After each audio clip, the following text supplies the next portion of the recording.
Good morning and happy Tuesday. And thank you and welcome for joining us here at Just Talking Business. I am Stephanie Van Vark of Stephanie Creates, and I am a small business owner. As many of you know, I like to invite business owners to have a conversation about pivoting in times where they need pivoting. I also like to invite unique industries, in particular in areas where you wouldn't expect. And this young lady who's coming up next, I had the good fortune of meeting with Startup FIU. She is a Seminole, and and she is a in the fine industry, the fine jewelry industry. So let me stop talking and let me introduce you to Natacha Metayer. Did I say your last name correctly? Yes, you did. Okay, good. Welcome, welcome, welcome, and thank you so much for joining us today. Thank you for having me. You're And yes, welcome. You're who welcome. knows? I know exactly. That's how we really connected. Like I Right. made some comment about being a Seminole. She's like, me too. So that ought to tell you how wonderful the school Yes. is. We have some guests here today. Hi, Cheryl Roten and Tracy Cabanas. Nice to meet you. Actually, Hi, Tracy's going to be on guys. our show soon. So, this has been, this, you and I have actually had this conversation, and this is an interesting conversation to me just because I'm so intrigued by what you do. Let me ask you, first of all, who are you and what do you do? Well, my name is Natacha Metayer. I'm a private jeweler and I'm a gemologist. Okay. And so at the end of the day, you are the person that designs and creates fine jewelry. Is that correct? Yes. Okay. So I asked her this, and the reason why is because one day I learned that you can take a class on fine jewelry and almost did. Can't remember completely why I didn't. hmm But how does one get into fine jewelry? That is just not one of those industries that's at college. Yes. It actually has its own college, which is one of the schools that I've attended. It's the Gemological Institute of America. Okay. So I would say the way that I started was kind of by mistake. I worked for a company and they were doing a company-wide laid off. And Mhm. I was in one of the offices that was affected. So I just wanted to follow my passion. And I always loved fashion. And what happened for me is I didn't want to like sell clothes. I didn't want to start like a fashion line. So I was like, okay, jewelry is within that. So I just started to do Google research.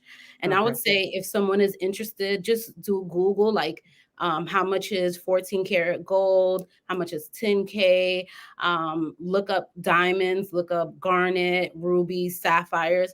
Just do like a basic Google research to see if it's Mhm. something you're interested in, and then you could dive in and take the classes with GIA or any of the other societies. I think American Gym Society is one as well. Okay. And what's considered the highest level you can go in this industry in terms of title and education? A graduate gemologist. That's with the Gemological Institute, and that's the track that I'm on.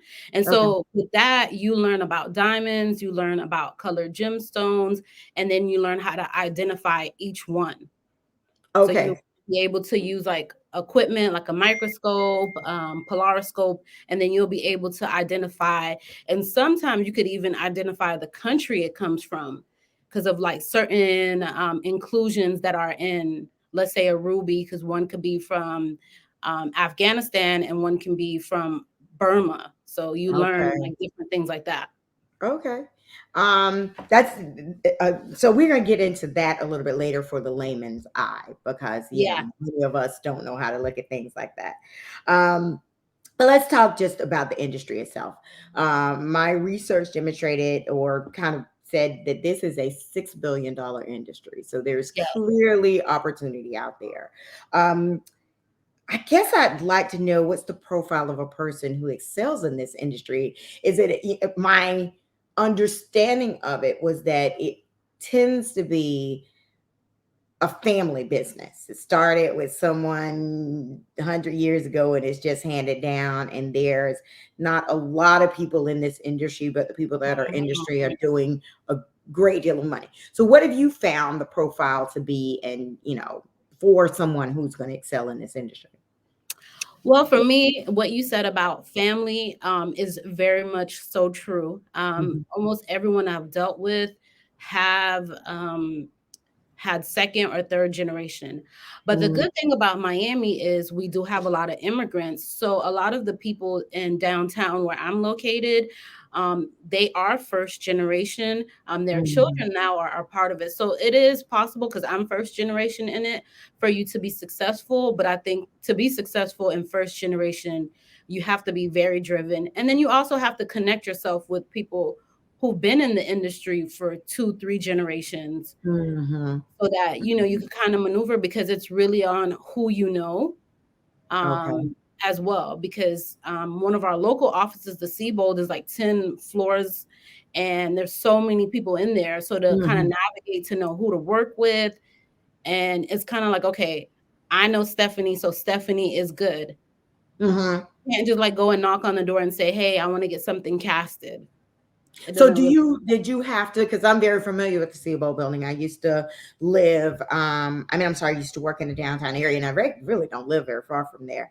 Um, did you kind of do an interview process of meeting people in that manner, or were you kind of going through word of mouth? How did you sort of get to that place in space? So I was fortunate enough to get a mentor, Oh, good. and I met this mentor because I wanted to get an appraisal done, and he just asked me like, "What is your story?" So I told him like Mhm, how I started. I was taking bench classes, and bench classes is like the very basic of jewelry where you learn how to actually make a ring, everything. So I mhm, wanted to get in the industry and learn everything because I didn't have the privilege of being a second or third generation. So I have mhm. to learn everything to create that second or third generation. And so from there, he started working with me and then he introduced me to people there. So that's why I Okay. said it's good that if you are first generation, get connected with the people that are second and third. And there Mhm. are a lot of people who are willing to help. Okay. Um, if I read your bio correctly, you had been in business maybe a year when the pandemic hit. 6 months because I started I started June. Like I was freaking out when the pandemic happened because I was like, I just started this business and the How am I pandemic gonna was survive? down. Did you have It was a enough rock. sales at that point to be able to benefit from the PPP opportunities, or so you just had to wing it? I had to wing it. Thankfully, I was still the company that laid us off. I was still working there until 2020 because they had like a plan. It was Hmm. a 5-year plan, and it so happened to be during the pandemic, but we were getting laid off August of 2020. So I was Okay. still working, making money, investing back in the business. Okay. It was like, whew. And then the thing that sucked, like what you said about the PPP, is that I started to make money in 2020, so I couldn't qualify for anything. Right, because you were So, yeah, I didn't take a hit. you couldn't show that you'd had some history and Yeah, employees or any of that. Yeah. yeah, it was just me. Mhm. So then what have you learned? What are some of the takeaways, the pivots? I mean, you would definitely be sort of really um a really raw perspective of what you can learn about being prepared during emergency circumstances. What have you learned? Well, what I learned is that during that time, there was a lot of companies that were willing to help. Mm, There was a lot of like incentives. So you had to be willing to look for it. And a lot of it was through social media. So just being on social media, which a lot of us were at the time because we didn't have anything else to do, was really helpful. right. Making connections virtually, Mm, becoming friends with people in the industry is something that I did. And then a lot of, well, I'll speak for my industry. A lot of them were then giving us incentives like, okay, you could take classes at a discount or you could take okay. classes for free. They were releasing videos on how to set. So you could have like all these different things. So what I learned during that time was to never give up Hmm. and take all the free incentives that I could to give. Okay. Now, what am I trying to ask you? So expenses. As I shared with you right before the show, you probably have expenses unlike many of any of the other Mhm. businesses I've had. You definitely have to, a large part of your expenses, I think, has to do with sort of certifications and security. Yes. Um, you know, Tell me, if you would, sort of quickly what some of those expenses are and how you've been able to figure out ways to cut cost, but not quality. Okay, so yes, the expenses in fine jewelry is very high. So the education itself, each class runs like around 1,700 a class. Um, Hmm. and it is expensive, but when you think about the education that you gain, it helps because then you can spot a diamond from glass, from a cubic zirconia, from a moissanite. And then your clientele appreciates somebody, especially when you're in a private setting where they Hmm. want to come in for that one-on-one. They want someone who's going to educate them and are Mm. familiar with the science background.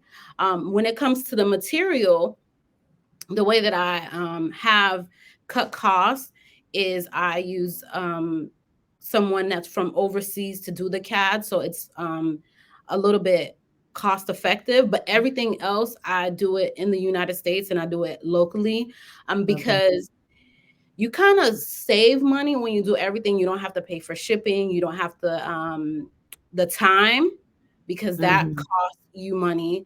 So having everything done locally actually is good. But as you know, the material cost is high. Gold Right. cost is Right. high. So different things that you could do is you could offer like 10K gold versus 14 or 18K to Yeah. customers. You Okay. could do different methods of stacking it so that you can have maybe hollower pieces if the customer is okay with that. So you look for different things. You look for maybe smaller stones versus Okay. Okay. bigger stones. And then sometimes you just got to tell the customer, okay, this is your budget. And a lot of my cost is based on the customer's budget. Like, okay, this is your budget and this is realistically That what you you can can get get. for it. Okay. And outsourcing is a big part of what you do as well, or and even local or national outsourcing makes the expenses go down. Yes, because Okay. one, just learning, you're gonna like waste a lot of material as you're learning how to do it. So for Got me, I rather work with someone who's a certified caster, certified stone setter, because they have 20, 30, 40 years of experience. So I know that I can get it in a day or two. it. Sometimes you can Okay. even get it in a day, depending on what time you give it to them. Are you ultimately trying to get to that place where maybe not you personally are those or certified in those features, but you are able to bring on staff who are certified in that? Is that the ultimate big plan? That is the goal. So JNCY is for the initials of me and my brothers. So the Right. ultimate goal is to have them all do a certain part of it. So like I'll show you example. This is a CAD.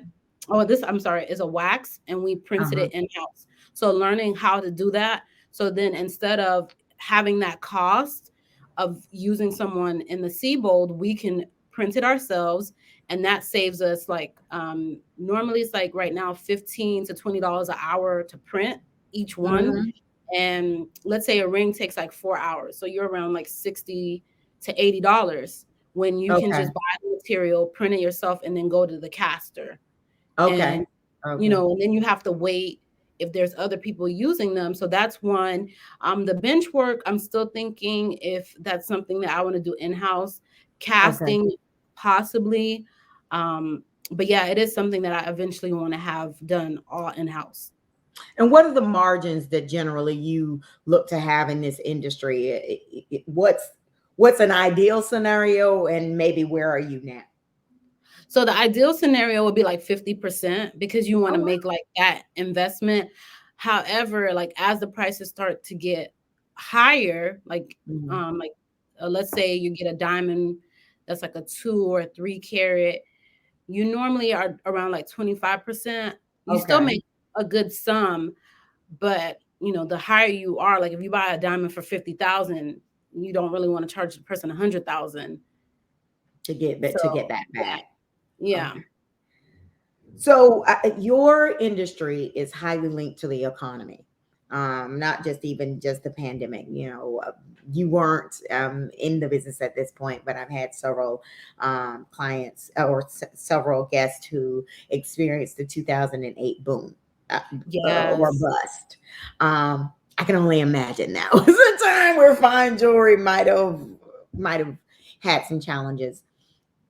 In thinking about the economy, do are you forced to be very thoughtful about how the economy is going in order to really manage your business appropriately? I'll tell you, I have a friend who's a farmer who really looks at the stock market to know how to price his goods. Is that something that your industry has to think of as well in terms of pricing?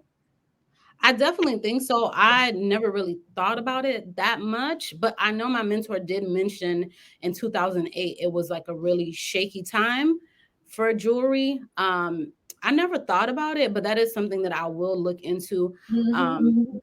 the good thing about me is I don't hold inventory, so it's based on what a customer wants. So my cost is very, very minimal. My cost Okay. is maybe honestly just like with the rent and like making sure I have the insurance to keep things secure. But Mhm. I make things as they go. And I think about that for a number of reasons, like security. And then I don't want to have dead inventory. Right. Right. You Can put you things have that inventory in fine jewelry? You can, because a lot of sometimes if you don't create it, you get it from maybe different vendors like Roberto Coin. That's Okay. something that you can have. And then if someone doesn't buy it, it just sits there unless you do a sale. So I thought about those different factors of Okay. having stuff and then having the cost. The electricity cost is going to be high, security Mhm. guards, Mhm. but there's an Exactly. advantage because you have a storefront and people walk past it and Exactly. come and buy. So there's like pros and cons to both. So, who is your target market and how do you reach them? So my target audience is professionals. When Mhm. you think of doctors, lawyers, engineers, and almost every single client that I've had for engagement rings have fallen under that umbrella. And the Okay. way that I reach them is through one social media and now through Google. Google has been really effective in just having a Really? listing out there. Yeah, it's had a listing using and doing YouTube University, going on YouTube, looking like how you do keywords, how you let people know what you do. But I've Mhm. mainly done it, especially during the pandemic, was being very active on social media and then interrupting people's space, going to tech, like let's say using Black in Tech hashtag or Okay. Hispanic in Tech hashtags. So they're going and they're seeing like all this code and then they see like a beautiful ring. So it stops and makes them look. So it's Very like, okay, nice idea. Very yeah. nice idea. And then So, networking, getting out there. do you find that being a black owned, because I would imagine there are not a lot of black owned fine jewelry Yeah. people in this industry, has that been a benefit to you or a disadvantage, do you feel? It's been a benefit in that there are other Black-owned jewelers, maybe not fine jewelry. So the Black and Jewelry Coalition has really been helpful in that they have gotten us a lot of opportunities, getting us through the door that Mhm. before was maybe closed or we didn't even know existed. Okay. It has Okay. been an advantage for some clients where they want to work with, let's say, a Black jeweler because they didn't know it existed and they want to support the community. And then also, of course, there's a disadvantage because they expect your prices to be cheaper, um, Mm. and they don't expect you to know as much. But I think what's good about when they come and talk to me is that I have the education, so they can assume one thing, and then once you sit down and talk, and then the type of work that I do, because I pride myself in making pieces that are not necessarily, not that it's not trendy, but it's classic yet Uh-huh. modern. So it will go through the 2000, 2010, 20, 30, 40, Mhm. 50. It's going to Could just be an stand. heirloom piece that you pass Yeah, down. very Mhm. classic. Mhm. And I've seen some of her work, by the way. It is beautiful. I will say, definitely say it is beautiful. So now this is going to be the fun part. We're doing something a little different with her. Two things. I wanted her to kind of show us some of her work and kind of walk us through what the process is like. And as you see behind her, she's got a little tutorial, I guess, sort of thing. And then maybe also give us a bit of a tutorial of, as a layman, what should we be looking for? I know when I was looking for my ring, they were talking about what the 3 or 4 C's: Yeah, clarity, color, what is it, cut, and what's the fourth one? Or is there print, three? color, clarity, and carat weight. See, I was close. So yeah. But still, although looking at all those things, I couldn't completely tell you I knew what I was looking at. So, a quick tutorial of what we should be looking for in fine jewelry, and then walk us through what you do and show us some of what you do, what you have. Okay, so for anyone who's looking for an engagement ring or just a piece, a necklace, a bracelet, the first thing that I would do if I was not a jeweler, but I have this education of jewelry is one, when you go into the store, look at kind of how the store is set up. Hmm. Look to see if there's a microscope. That normally tells you that there is a gemologist on there, and not just salespeople. And there's nothing wrong with a salesperson, but you want someone who's educated in a stone, especially if you're going to spend 5,000 versus $100. Even Hmm. $100 is a lot, but if you're going to spend like and really invest, you want someone who has education.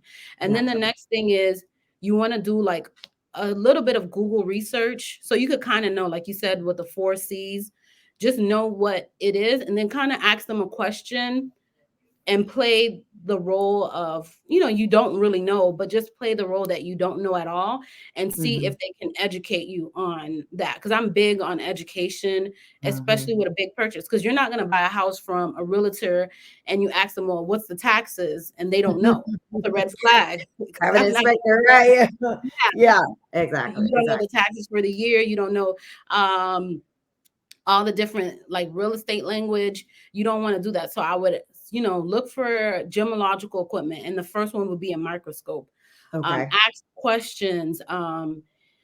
A lot of clients now want to know the origin of the stone. So see if they know where it comes from. Is it ethically sourced? That's something else because you Gotcha. want to make sure you're supporting that process of the diamonds or the gemstones coming from a good mine and not one that's dealing with, child slaves or Mm, child okay. soldiers and things like that, making sure they pay them. Also, something I would look for is someone or the company who prides themselves in education and then also for me, philanthropic things, Mhm. because that kind of goes back with you doing the fine jewelry. And if they are a part of any associations, are they a part of GIA, which is the Gemological Institute? Are they a part of American Gem Society? Do they Mm, have certifications? Because once you start to get up there in the fine jewelry, you do become a part of associations. okay. Okay. And so then a day in the life of working with me, you can come to this office behind me. Let me see if you can see it. Um, okay, so here I have a Keurig. So you come in, you'll get any of your coffee choices. You come in, you sit down, and we talk about your idea. So it's all about, because it's a private setting, it's all about being very comfortable. And we'll also have champagne as well. And Are then you you tell alone in that room, or could there be other folks, or Oh is yeah, just there a could be one-on-one? other. The office that I have is actually on the other side. There's a watch maker and company, and then there's Mhm. other little offices. So you come in, it's very secure And when you it's a come in. one-on-one experience. Yes, one-on-one Okay. experience. Yeah, Okay. so it's you're not boggled with all these other people and someone trying to say, okay, hold on, I'm with this customer. It's all about Gotcha. you. You set your appointment. Okay. Nice. So once we have your idea, okay, you want to make a ring, we do what's called a computer aided design, and then it prints out. And this is an example of a printout, and then this is for a custom piece. Let me see if you can see it. This is like Okay. a What is that, a ring also?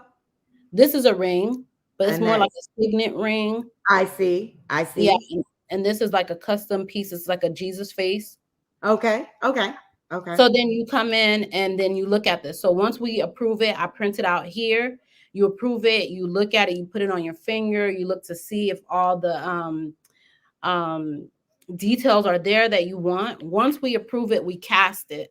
That is something we do locally. Once that's casted, we'll start the process. I take pictures, send it to you. Um, Now, if you're doing like an engagement ring, something like this, you're doing an engagement ring, we talk about the diamond. So I like to educate. So some people, they just trust me. They're like, okay, um, you pick out the diamond. I see that you're educated in this. And then some people, they want to go through the process. I'll show them like Mhm. 2 or 3 diamonds.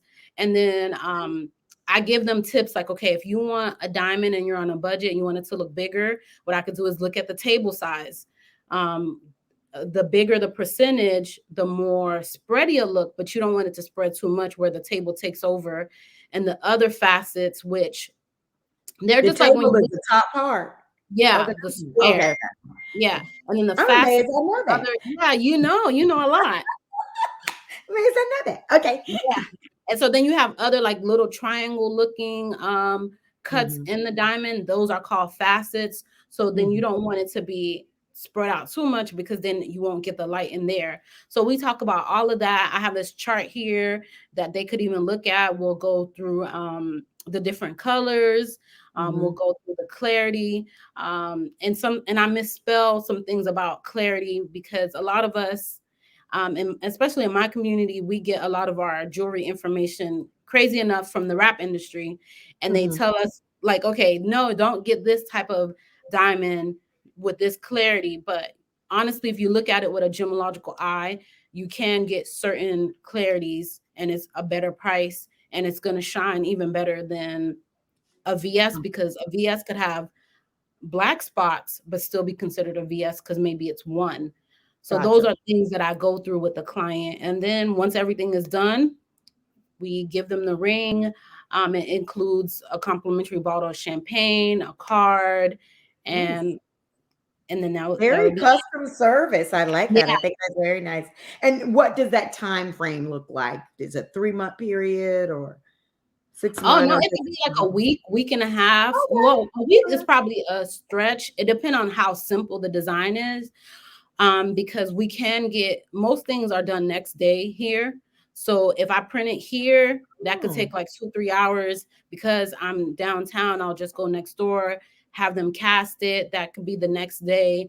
And mhm. then if it's one stone, that could be done in a week. If it's a couple, that's like 2 weeks, 2.5, depending on just the volume, if it's around the holidays, but it doesn't Okay. take that long. And you outsource setting the stone as well.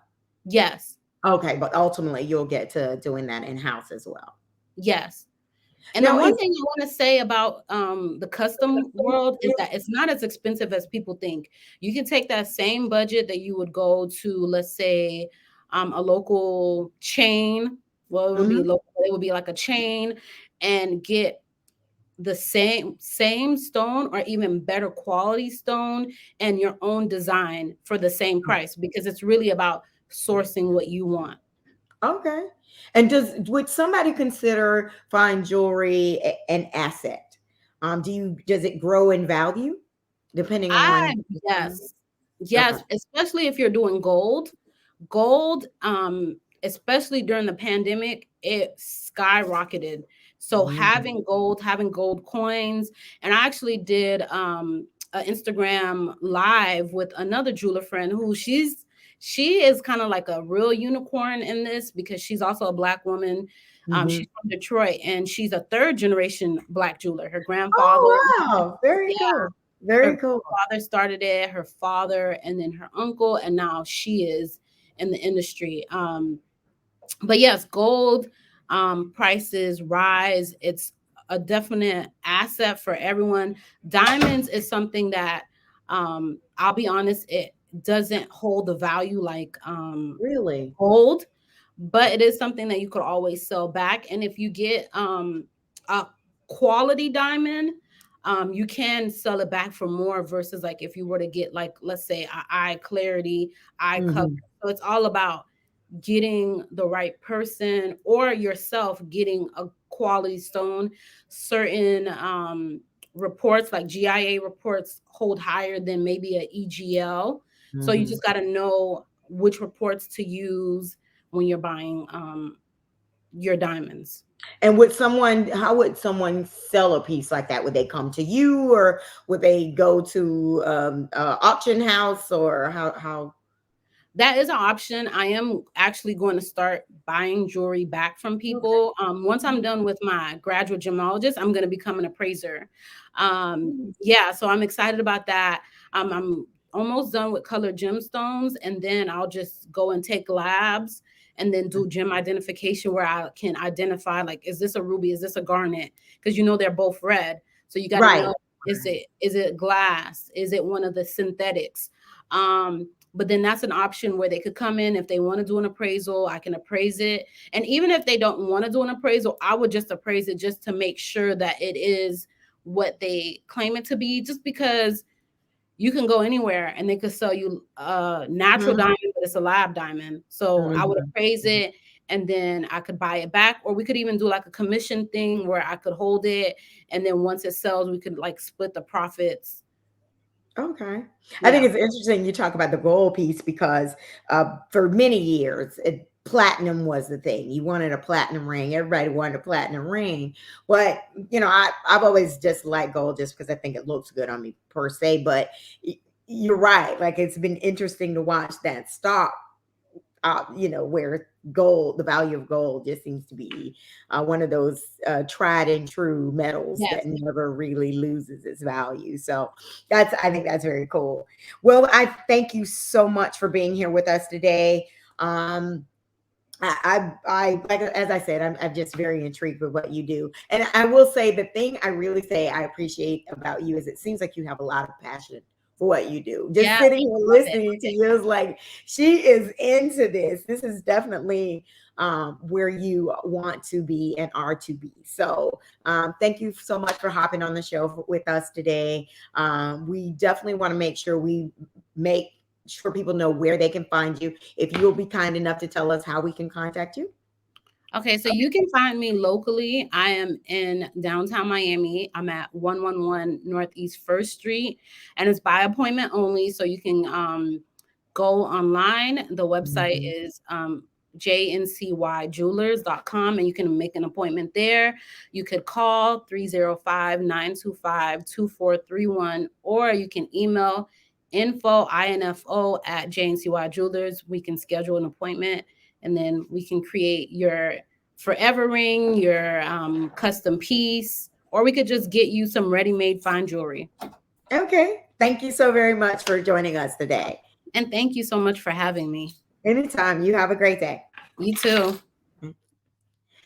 So thank you everyone for joining us today. I enjoyed that show. I think I learned a lot, and as I was sitting there listening to her, I was like, "What fine jewelry piece can I put together?"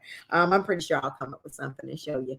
But at any rate, thank you for joining us. We will be back here again next week, Tuesday, 10 a.m. with Calvetta Fair. She's going to talk to us about America's workforce solution. She's helping folks find jobs, and there's absolutely challenges, ebbs and flows when it comes to that industry as well. So you have a great day. I hope to see you soon. And Tracy and Cheryl, thank you so much for joining us and always supporting. Have a great day, everyone. Bye bye.